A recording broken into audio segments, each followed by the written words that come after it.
우리 중형교회는 1953년에 설립되어서 설립 직후부터 지속적인 급성장을 이루었습니다. 1970년대에는 이미 한국을 대표하는 여러 교회 중에 하나가 되었습니다. 2017년 우리 교회 금요집회에 오셔서 말씀을 전해주셨던 극동방송 설립자이자 한국교회의 어른이신 김장환 목사님께서는 당신이 젊으셨을 때 충영교회를 늘 바라보면서 신앙생활을 했다고 합니다. 나도 저런 교회를 한번 목회해보리라.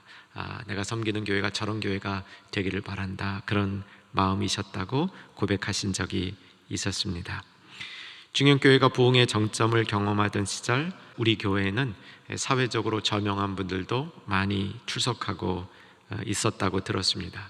전 대통령이셨던 김영삼 장로님을 비롯해서 사회적인 저명 인사들도 충영교회에 많이 출석하셨는데, 교회가 유명해지니까 사회적으로 유명한 분도 오신 경우도 있지만, 교회가 축복의 통로가 되어서 교회를 통해서 사회에 영향력을 미치는 많은 분들이 만들어지고 훈련되어졌다, 이렇게 판단할 수 있겠습니다. 사실 충영교회는 기본적인 영성이 서민적입니다. 동대문 시장을 중심으로 장사를 하던 이북 출신의 실향민들도 충영교회의 기본 영성을 만드신 분들 중에 중요한 분들이라 할 수 있겠습니다. 강남으로 이사온 후에도 교회의 이 기저에는 당시에 삶이 녹록하지 않았던 주변의 분들이 모여서 서민적인 열심으로 교회를 세워갔다. 이것이 충영교회의 근간이라고 할 수 있겠습니다. 그러던 중 우리는 아픔도 경험했습니다. 열심히 특심이었던 몇몇 분들의 지나친 주인의식 때문에 원치 않았던 교회의 어려움도 상당 기간 겪었습니다. 지난주 말씀이었던 에베소서 4장 15절에 보면 예수님이 교회의 머리라 되어 있는데, 이 사실을 모르는 성도는 없을 것입니다. 하지만 막상 자신의 일이 되었을 때 예수님이 머리라는 이 성경의 말씀이 엄중한 말씀이 아니라 그저 흘러 지나치는 말씀으로 전락되어져서 교회에 아픔이 생겼다고 볼 수 있겠습니다. 지금 한국교회는 전체가 변화를 모색하고 있습니다. 코로나19로 인해서 그럴 수밖에 없는 상황입니다. 우리 교회는 이 시대에 어떤 변화를 준비하며 바라보아야 할까요? 우리 교회는 이미 성장을 경험했던 교회입니다. 아픔을 통해서 성숙도 이룬 교회라고 할 수 있습니다. 이제 이후에 우리 교회의 성장과 성숙은 물론 더 깊은 성화가 이루어지기를 간절히 소망합니다. 예수님 닮은 성품으로 가득한 성도들이 자신들이 변화되어지고 이 세상을 변화시키는 그런 모습, 성화가 더 강력하게 일어나는 충영교회의 모습을 기대해 봅니다. 오늘 이런 마음으로 본문으로 다가가 봅니다. 에베소서 4장 16절 말씀입니다. 에베소서 4장 16절 말씀 같이 한번 피시고요. 한 절 말씀이지만 내용이 굉장히 복잡합니다. 그래서 세 부분으로 끊어 보아야 될 테인데, 결합되어까지 끊어 볼 수 있고요, 역사하여까지 끊어 볼 수 있습니다. 여러분 성경에 이 좀 끊는 표시를 해두셔도 좋을 것 같고요, 이제 같이 한번 16절 읽으실 때 내용이 머릿속에 잘 남을 수 있도록 집중해서 세 부분으로 끊어 가면서 읽도록 하겠습니다. 준비되셨죠? 읽겠습니다.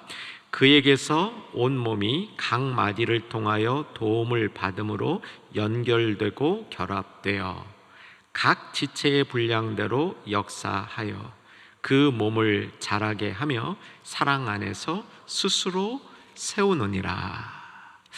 이 짧은 한마디 속에 그동안 우리가 쭉 나누었던 에베소서 4장 3절부터 여기까지 이 16절까지 한 큰 덩어리가 되고 있는 중요한 말씀의 요약을 이 구절에서 찾을 수 있습니다. 요지는 성장 그리고 성숙의 모습입니다. 교회의 성장은 머리로부터 시작이 된다. 그 머리는 예수 그리스도다. 15절에서 선포했고요. 16절 첫 단어를 보시면 그에게서, 예수님으로부터, 그리스도로부터 온 몸이 연결되고 결합되어진다라고 얘기를 합니다. 첫 번째, 교회가 성장하는 모델은 연결되어지고 결합되어지는 이 두 단어를 통해서 설명을 하고 있습니다. 이 두 단어는 원어로 보면 좀 복잡한 단어이고 잘 쓰지 않는 단어입니다. 그리고 두 단어 각각의 의미가 있지만 그냥 두 단어를 합쳐서 이렇게 보게 되면 연결과 결합이 온전하게 이루어진 상태를 보여줍니다. 여기서 온전하다 함은 당시의 건축물의 모습에 근거를 둔 것인데, 당시의 건축물은 돌과 돌을 그냥 연결하는 거였습니다. 돌과 돌을 연결하려니까 돌과 돌이 맞물리는 부분이 정확히 이렇게 맞아 떨어져야 되는 거죠. 돌과 돌이 꽉 맞물려서 이루어진 건축물이기 때문에 작업이 어렵지, 일단 맞물려진 이 연결과 결합의 상태는 매우 강력하다는 것을 보여주고 있습니다.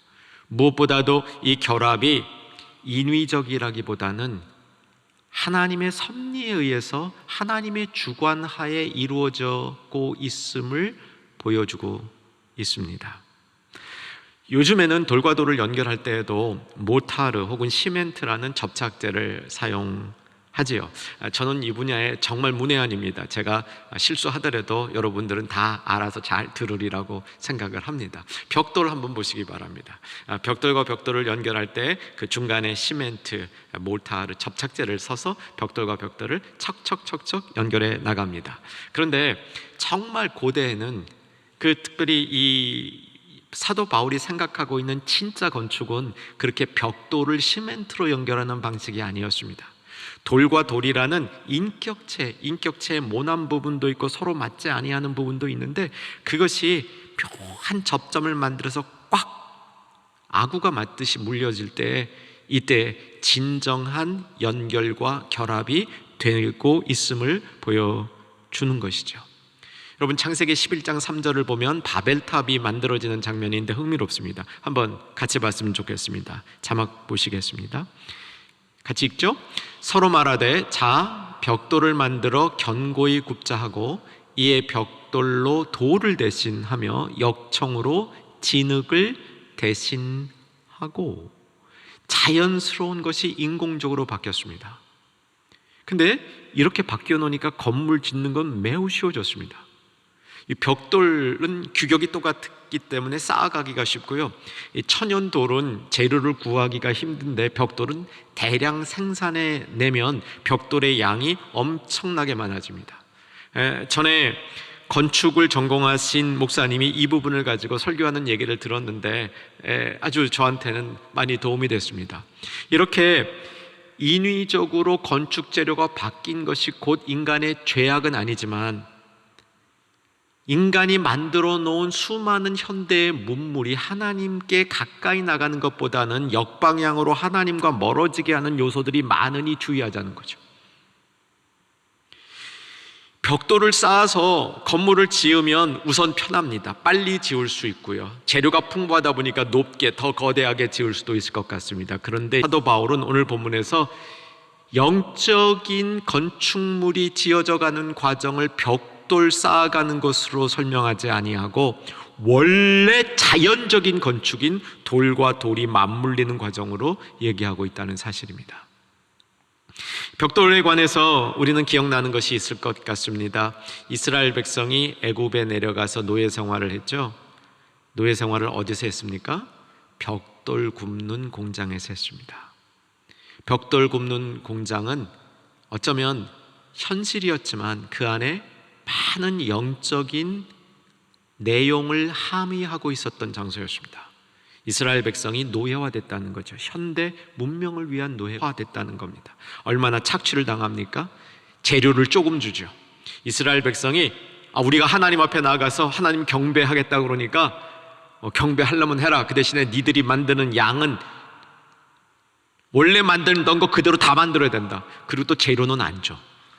이런 일들이 이스라엘 백성을 어렵게 한 모습이었습니다. 이것이 출애굽의 한 계기가 되는 것이죠. 사랑하는 여러분, 우리가 지금 교회의 모습을 생각하면서 우리 교회가 지어져가는 이런 많은 영적인 요소들 가운데 자연적으로 하나님의 역사와 섭리 가운데 돌과 돌, 인격과 인격이 부대끼며 맞춰 끼워져서 이루어져가는 건축이 아니라 벽돌처럼 대량 생산된 부품들이 그저 접착제에 의해서 쌓여진 그런 영적 건축물로 교회가 세워지고 있다면 경계해야 됩니다. 사람의 눈에는 잘 안 보일 수 있습니다. 그러나 하나님의 눈에는 결코 견고할 수 없는 건축물이 될 수 있다는 사실이죠. 이 세상에 벽돌이 등장하기 전에 돌과 돌이 서로 맞물려 건축물이 완성되었습니다. 맞물리기 위해서 서로를 깨뜨리고 다듬어야 되는 시간이 있었고 딱 맞을 때 이 건축물은 내구성이 정말 컸습니다. 이런 과정을 오늘 본문에서는 연결되고 결합되어 라는 표현을 쓰는 겁니다. 옛 번역이 있죠. 지금 우리가 갖고 있는 번역 바로 직전에 우리 신앙생활 오래 하신 분들은 그 성경이 어쩌면 더 익숙할 수도 있겠습니다.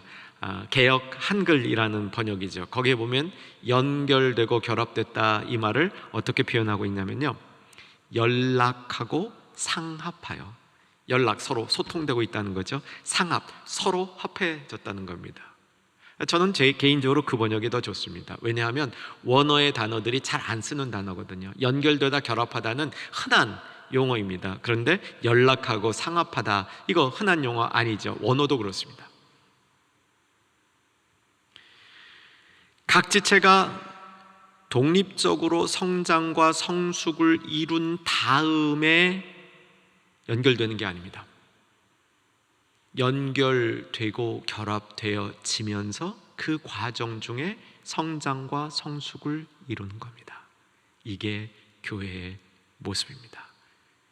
완성된 사람이, 성숙한 사람이 교회에 와서 그 성숙된 사람들끼리 모여질 때 성숙한 교회가 되는 것이 아니고, 불완전하고 연약하지만 함께 연결되고 결합되어진 사람들이 같이 커나가는 과정 속에서 교회의 진정한 성장과 성숙이 있다는 겁니다.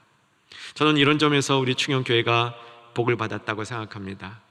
우리 68년 중에 상당한 그 역사의 기간 중에는 충영교회에서 자란 어린 아이들, 그 당시에, 지금은 다 성년, 아니 장년, 어쩌면 노년이 되었을지도 모르고요, 그분들이 정말 교회 안에서 이렇게 함께 어우러지고 연결되고 결합되면서 큰 것 같습니다.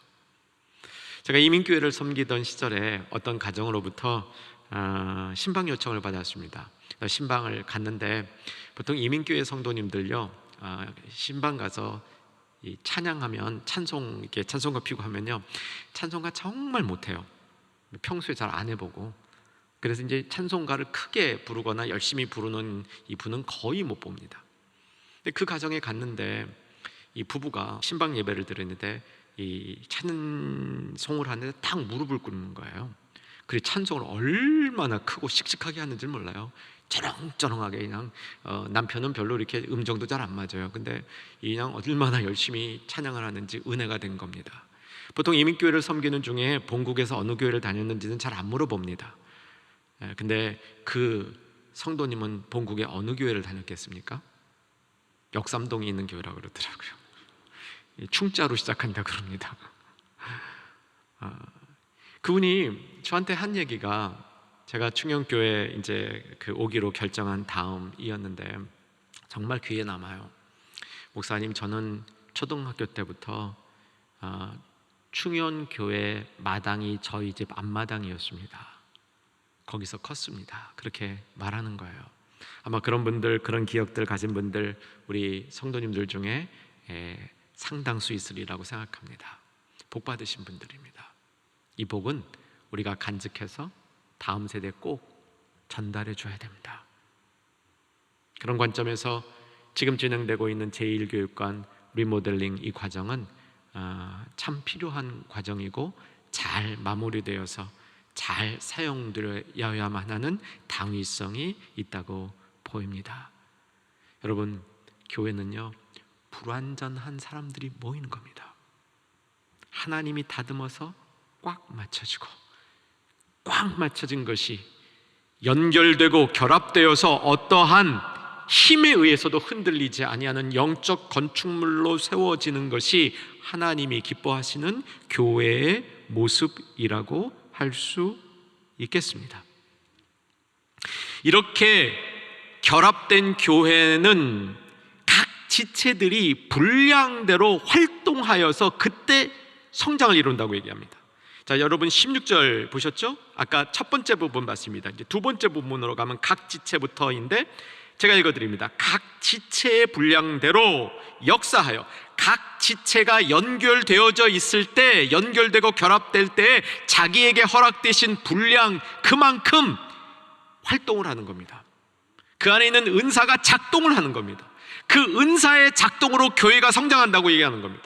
사람들이 많이 모여서 모이는 숫자 때문에 교회가 성장한다고 보지 않는 겁니다. 그 안에 있는 성도들이 그에게 주신 은사들을 최대한 발휘함으로 그 은사와 활동이 묶여 있을 때, 거기서 역동력이 생길 때 이 자체를 몸이 성장한 것이라고 얘기하는 것이죠. 에베소서 4장 7절에 보게 되면 우리 각 사람에게 그리스도의 선물의 분량대로 은혜 곧 은사를 주셨나니 이렇게 되어 있습니다.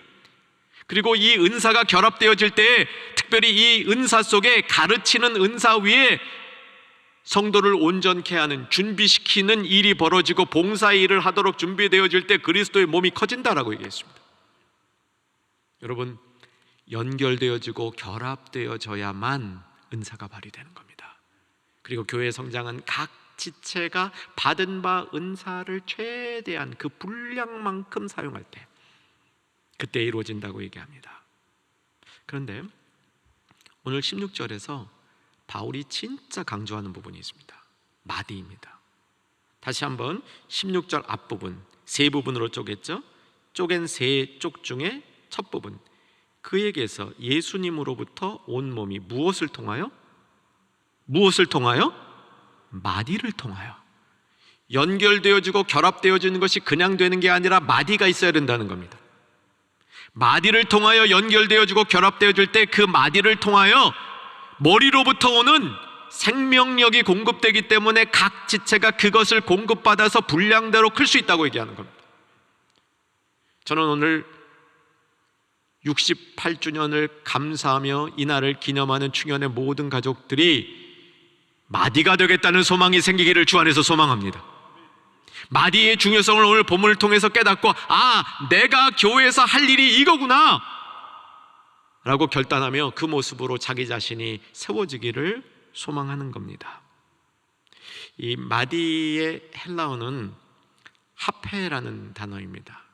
하페인데 의학용어로 볼 수도 있습니다. 이게 만약 의학용어라면 마디는 관절을 의미합니다. 관절, 조인트를 의미합니다. 부분과 부분을 연결해주는 조인트, 관절이라고 볼 수 있습니다. 만약에 의학용어가 아니라 건축용어라면 건축물의 부분들을 서로 연결해 주는데 결정적인 역할을 하는 장치라고 볼 수 있겠습니다. 어쩌면 이것은 현실에 구체적으로 존재하지 아니하는 어떤 상징을 의미하는 영적 상징어라고 볼 수도 있겠습니다. 몸이나 건축물을 영적으로 연결해 주는 어떤 매체라는 관점으로 마디를 볼 수도 있겠습니다. 어쨌든 영적인 몸, 머리가 예수님이신 영적인 몸인 교회에 있어서 이 마디는 매우 결정적으로 중요한 것으로 사도 바울이 소개하고 있습니다. 비록 단 한 번밖에 이 말이라는 말을 에베소서에서 사용하지 않습니다. 아니, 신약성경 전체에서 이 말은 에베소서에 한 번, 골로새서에 한 번, 딱 두 번밖에 안 쓰이는데 교회가 어떤 것이냐를 설명함에 있어서 참 중요한 단어라고 저는 믿습니다.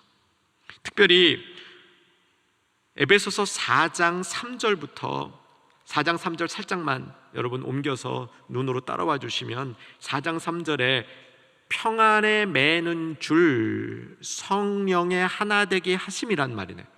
평안에 매는 줄이라는 말이네. 서로 매고 있는 줄이라는 말이 나옵니다. 이 줄이 발전되고 확장되어서 16절에 가면 마디가 되는 겁니다. 본격적으로 각 지체들을 연결하는 마디로서의 기능을 하는 거죠. 줄은 너무나 단단히 묶어놓는, 그래서 윤활성이 적지만 이 마디는 윤활력이 있고 융통성이 있는 이런 부분과 부분을 연결하는 특별한 장치라고 볼 수 있는 겁니다. 여러분, 교회 마디가 참 중요하지 않을까요?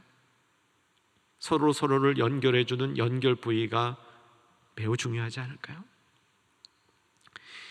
마디가 어떤 역할을 하는가에 대해서 연결하고 결합한다라고 말씀드렸고, 또 각 지체의 영양분을 공급한다 그랬는데 16절에 보면 이 마디를 수식하는 표현이 직접적으로 나옵니다. 도움을 받음으로, 마디를 통하여 도움을 받음으로. 원어로 보면 돕는 물체라는 겁니다.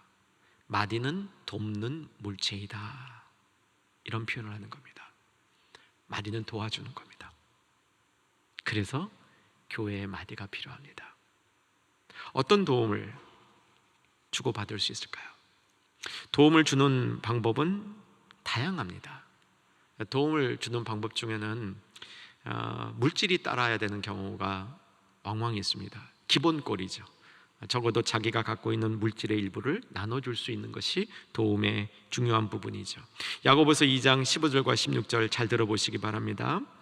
만일 형제나 자매가 헐벗고 일용할 양식이 없는데 너희 중에 누구든지 그에게 이르되 평안히 가라, 덥게 하라, 배부르게 하라 하며 그 몸에 쓸 것을 주지 아니하면 무슨 유익이 있으리요? 이건 도움이 아니라는 겁니다. 말만 떼어떼는 것이죠. 그런데 반대로 진리에 입각하여 하는 말은 말 자체도 굉장히 중요한 도움이 됩니다. 지난주 말씀이죠. 진리를 말하라, 사랑 안에서. 사랑으로 진리를 말해줄 때 다른 그 상대에게 주는 도움은 정말 큽니다. 그래서 말로 주는 도움, 이 도움도 필요한 도움이죠. 몸도 함께 있어야 도움다운 도움입니다. 갈라디아서에 보면 서로의 짐을 나누어 지라고 되어 있습니다. 힘을 합하고 보태주면 중요한 도움이 될 수 있습니다. 이런 것 저런 것 다 떠나서요, 어떤 때는요 응원해주고 마음으로 지지해주는 것만 해도 큰 도움입니다. 이것만 갖고도 힘이 솟을 때가 있는 것이죠. 근데 오늘 이 마디를 돕는 장치라고 설명하는 이 바울의 표현 속에는 꽤 깊은 의미가 더 들어 있습니다. 그 부분을 같이 한번 찾아보려고 합니다. 빌립보서 1장 19절 말씀 자막으로 봅니다. 같이 한번 읽으시면서 도움이라는 부분을 찾으십시다. 읽겠습니다. 이것이 너희의 간구와 예수 그리스도의 성령의 도우심으로 나를 구원에 이르게 할 줄 아는 거로. 도우심 찾았죠? 이게 돕는 장치라는 거예요. 근데 이건 여기서 누구의 도우심입니까? 성령의 도우심이에요. 여러분, 성령의 도우심을 경험해 보셨습니까?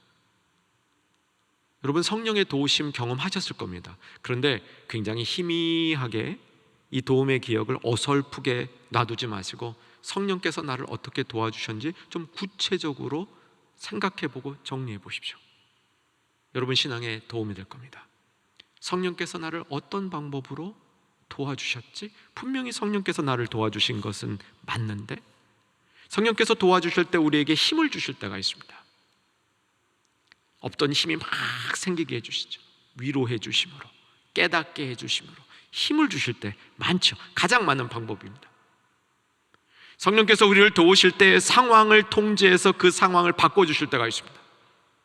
이것도 성령께서 우리에게 주시는 방법이죠. 막아주시는 거, 열어주시는 거, 이런 것이 성령의 주시는 도움입니다.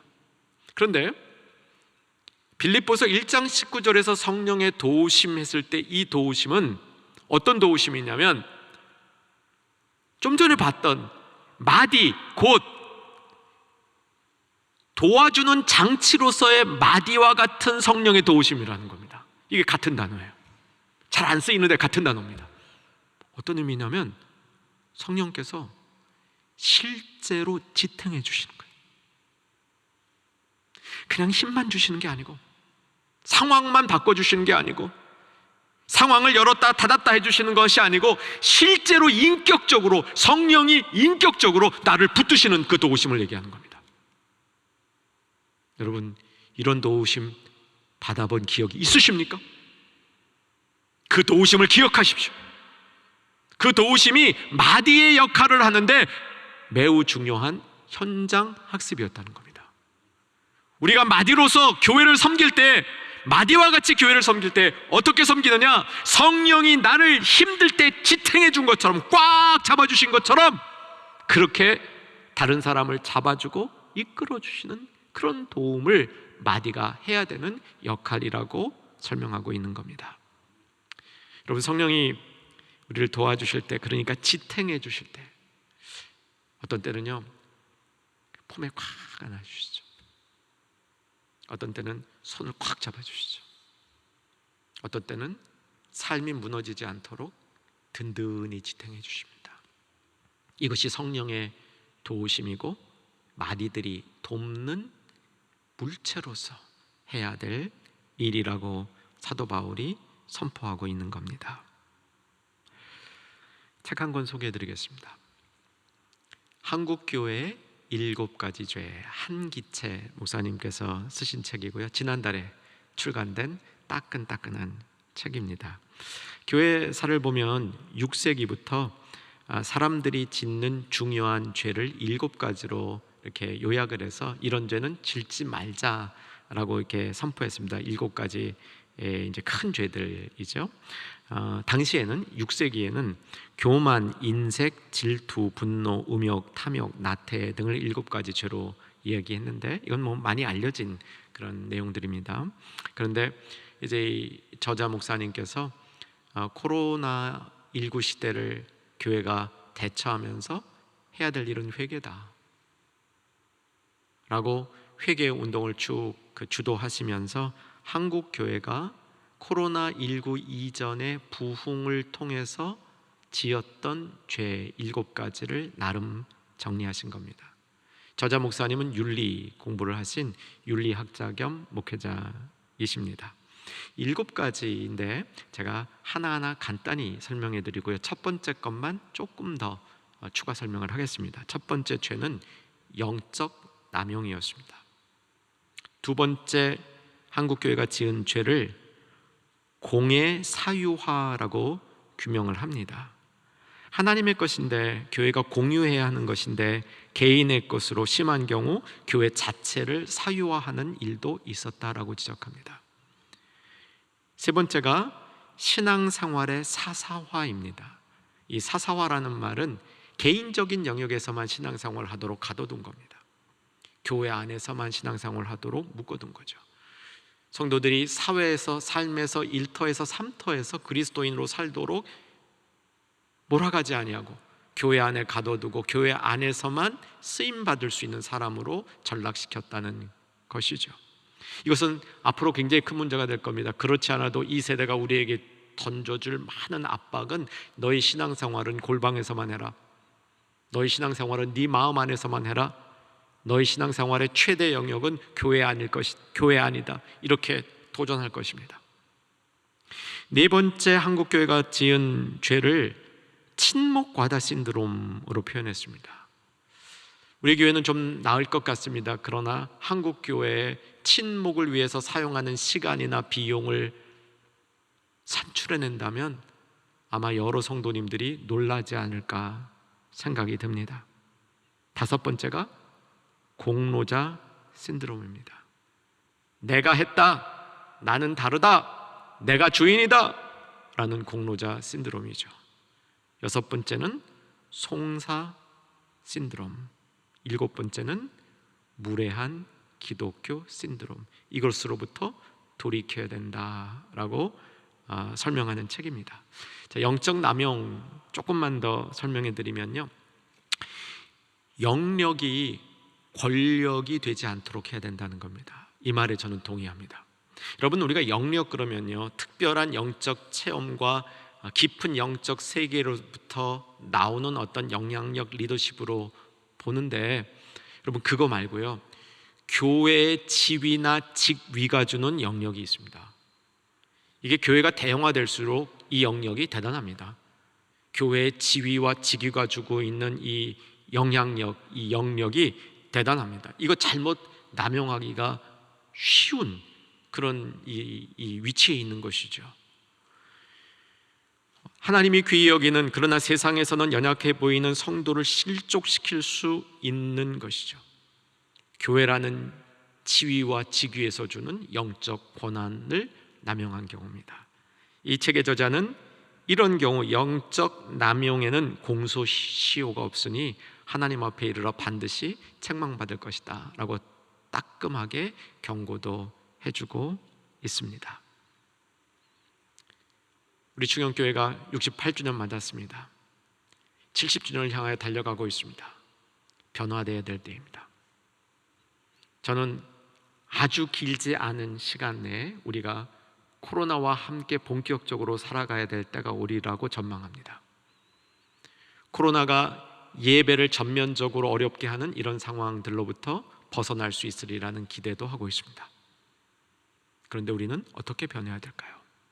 저는 우리 교회에 마디 리더들이 많이 나왔으면 좋겠습니다. 충영교회 리더들은 다 마디가 됐으면 좋겠습니다.